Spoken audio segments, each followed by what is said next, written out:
পাকিস্তান অস্ট্রেলিয়ার মধ্যকার টি-20 সিরিজের প্রথম ম্যাচে পাকিস্তানকে রীতিমতো উড়িয়ে দিয়েছিল অস্ট্রেলিয়া। বৃষ্টিবিঘ্নিত ম্যাচে নির্ধারিত 7 ওভারের খেলায় প্রথমে ব্যাটিং করতে নেমে 93 রান করেছিল অস্ট্রেলিয়া। জবাবে মাত্র 64 রানেই শেষ হয়েছিল পাকিস্তানের ইনিংস।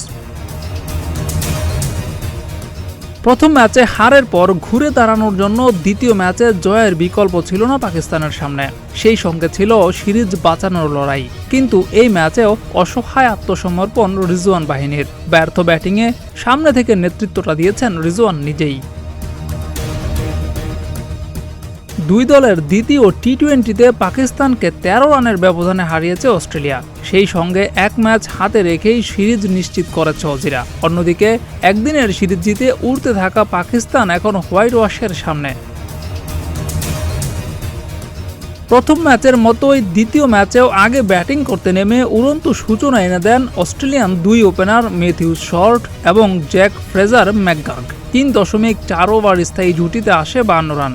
তবে ম্যাকগার্গ 9 বলে 20 রান করে আউট হওয়ার পরই ছন্দপতন হয় অজিদের। এরপরই অজিদের ওপর চেপে বসে পাকিস্তানি বোলাররা। দুর্দান্ত কামব্যাকে তারা অস্ট্রেলিয়াকে আটকে রাখে মাত্র 147 রানেই। রৌফ 4টি এবং আব্বাস আফ্রিদি 3টি উইকেট শিকার করেন। পাকিস্তানের বোলাররা কামব্যাক করতে পারলেও কামব্যাক করতে পারেনি পাকিস্তানের ব্যাটাররা।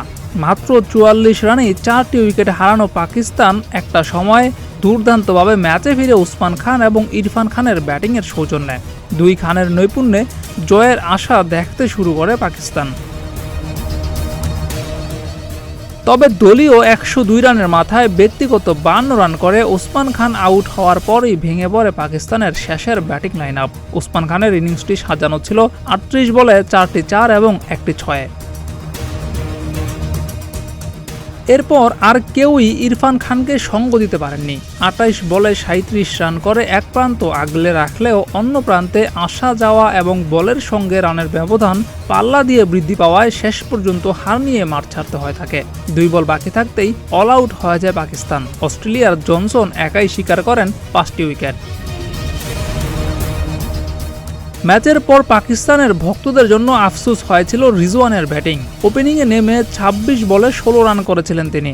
যদি 26 বলে 30 রানও করতেন তাহলেও পাকিস্তানের রানের এত চাপে পড়তো না বলেই বিশ্বাস অনেকের। এই ম্যাচে পাকিস্তান অস্ট্রেলিয়ার মধ্যে পার্থক্য ছিল 13 রানের, যা রিজওয়ানের ব্যাট থেকেই চলে আসতে পারত।